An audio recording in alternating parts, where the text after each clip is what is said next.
हम सभी अल्लाह की इबादत करते हैं, हम सभी गुरु ग्रंथ साहिब को मानते हैं, हम सभी मानते हैं यीशु मसीह को। ये कोई मामला नहीं है। अरे हमारी भूख कैसे मिटेगी इसकी बात करो, किसानों की आमदनी कैसे दुगनी होगी इसकी बात करो, नौजवानों को रोजगार कैसे मिलता है इसकी बात करो, और औरंगाबाद के किसानों में को सिंचाई के लिए पानी कहां से मिलता है इसकी बात करो। इसकी बात तो नहीं की। 2014 में आए थे मोदी जी गया में, क्या कहा? जब तक किसानों के खेतों में लाल पानी नहीं पहुंचा देंगे दोबारा वोट मांगने नहीं आएंगे। कहा था कि नहीं कहा था? गया कि हमारे कुछ साथी यहां बैठे हैं, कहा था कि नहीं कहा था? कहा था। 2019 में भी आके वोट ले गए, और 2024 का इलेक्शन आने वाला है, शिलान्यास हो चुका है, पता नहीं कब हमारे खेतों में लाल पानी आएगा। 6 बजने को है, आप लोग पूरी निष्ठा और धैर्य के साथ जिस तरह से बैठे हैं, मैं अध्यक्ष जी को भरोसा दिलाना चाहता हूं कि जिस तरीके से हम लोगों ने शाहबाद में किया, कल तो मेरे यहाँ रात हो चुकी थी, करीब 8 बजे समापन हुआ था, लेकिन मेरे यहाँ कार्यक्रम 1 से 2 का टाइम दिया हुआ था, लेकिन हम लोग पहुंचे थे 6 बजे, लेकिन यहाँ 11 बजे का टाइम देने के बाद 6 बजा दिए हम लोग, तो काफी लंबे समय से बैठे हुए हैं। तो मैं आपको आश्वस्त करता हूँ औरंगाबाद की इस धरती से कि परिवर्तन से संकल्प रैली की जो आपने शुरुआत किया है, औरंगाबाद की धरती है, देखने से पता चलता है इन लोगों की जज्बा और जुनून से कि यहाँ जो से आपकी जो परिवर्तन की जो संकल्प रैली है निश्चित तौर पे सफल होगी। पूरे शाहबाद में भी आपने घूमे, मगध में आपका प्रवेश हुआ, यहाँ से इस उन्होंने सदैव निभाए रखा। आज उन्हीं के पुत्र 2 बार विधायक चुने गए हैं, जो इन्होंने अपनी तकरीर में कहा, एक जमाना था जब औरंगाबाद के 6 विधानसभा क्षेत्रों में कांग्रेसी जीत के आते थे, उन्होंने नाम भी लिए।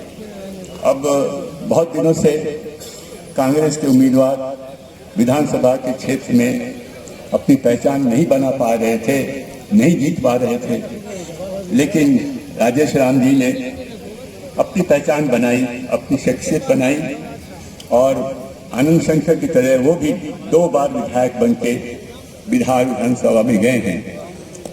मैं उनको यहाँ पर बधाई देता हूँ और उम्मीद करता हूँ कि वो भी भविष्य में इससे भी अधिक तरक्की करेंगे और औरंगाबाद क्षेत्र के लिए जो कुछ भी उनसे बन पाएगा वो करेंगे। उनके बगल में बैठी हैं, बहुत मुख्तसर उन्होंने रहनुमा जिनकी क़यादत में हम सब लोग चल रहे हैं, जनाब अखिलेश प्रसाद सिंह के सामने ये मैं आरज़ू और मिन्नत करता हूं कि कांग्रेस पार्टी का मंशूर, कांग्रेस पार्टी के आइडियाज, कांग्रेस पार्टी की विचारधारा जितनी मजबूत है, अगर उसको वाकतन हमने अवाम के बीच में पहुंचा दिया तो हमसे हमारी खोई हुई तारीख को कोई छीन नहीं पाएगा। दिक्कत यह है कि हमने अपनी मेहनत छोड़ दी, हमने ये समझा कि अगर सत्ता आ गई है तो यूं ही हमारे हाथों में ही रहेगी। तारीख हमको ऐसा नहीं सिखाता। मुझे याद है औरंगाबाद में, यूं तो मैं पहले भी आया हूं, एक और बहुत बड़ी सभा में आया था, और उस सभा को ऑर्गेनाइज हमारे छोटे भाई जो आपके एमएलए हैं आनंद शंकर ने किया था। वो सभा, वो इजलास सीएए और एनआरसी के खिलाफ था। हम पूरे बिहार के हर जिले का दौरा कर रहे थे, हजारों की तादाद में लोग आए थे, हिंदू और मुसलमान, खास व आम। तो गोया के औरंगाबाद की जमीन सरकारी फरमान, जो फरमान हमारे और आपके खिलाफ हो तो उसके खिलाफ खड़ी होती है। इसकी कई मिसालें यहां आपने और हमने देखी हैं। तो इस बात का तो मुझे यकीन है ही कि आने वाले दिनों में औरंगाबाद की जमीन से जो आवाज उठेगी, उस आवाज को पूरे बिहार और पूरे हिंदुस्तान के लोग लब्बैक कहेंगे, ऐसा मुझे यकीन है। निखिल जी हमारे बड़े हैं, और इस जुमले के आधार पर वो समझती है भाजपा की सरकार कि 2024 का चुनाव जीत जाएगी, उनको महिलाओं का वोट मिलेगा। लेकिन महिलाएं सब समझती हैं और ये भी समझ गई हैं कि ये जो बिल है ये तो अभी भी लागू हो सकता था, इसको बढ़ाने की आगे कोई जरूरत नहीं थी। और राहुल जी ने इसको बार बार कहा है कि अभी लागू कीजिए, अभी लागू कीजिए। सोनिया जी ने लोकसभा में कहा इसको अभी लागू कीजिए। क्यों नहीं लागू कर रहे हैं वो? क्योंकि वो लागू करना ही नहीं चाहते हैं।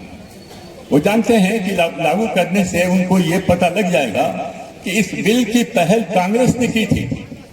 ये राजीव गांधी का सपना था। नरसिम्हा राव की सरकार ने इसको बिल को लाया लोकसभा में। फिर 2010 में जो यूपीए की सरकार थी जिसमें कांग्रेस ने यही बिल लाया, लेकिन नंबर नहीं थे, संख्या नहीं थी, तो पास नहीं हो सका। तो ये 2 बार नहीं 3 बार इस बिल को पहल करके सामने लाने का श्रेय जो है वो कांग्रेस को जाता है। और हम लोग इस बात को किसी को भूलने नहीं देंगे। हम लोग महिला की सशक्तिकरण में बहुत बुरी तरीके से इंटरेस्टेड हैं। हम चाहते हैं कि महिला सशक्तिकरण हो और इसीलिए ये महिला आरक्षण बिल हम लोग लाए थे और इसको हमने तत्काल समर्थन अपना दिया था। इस बार वो मीटिंग खत्म हुई, उसके पहले कैमूर जिले में उसी तरह का स्वागत अभिनंदन, उसके पहले बक्सर और एक दिन पहले डॉक्टर अजय बाबू यहां बैठे हुए हैं, इन्होंने भी ऐतिहासिक स्वागत और अभिनंदन किया। लेकिन इस स्वागत और अभिनंदन का मतलब क्या है?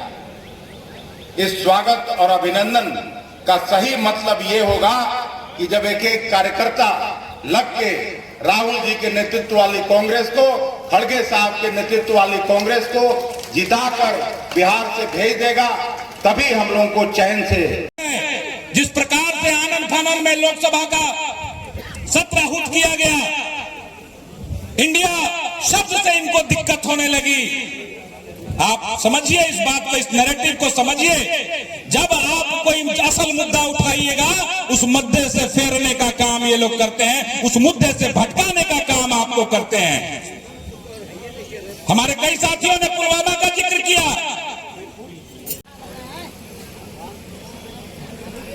उसके बाद क्या क्या हुआ? हमारी सरकारें बनी छत्तीसगढ़ में, मध्य प्रदेश में, राजस्थान में,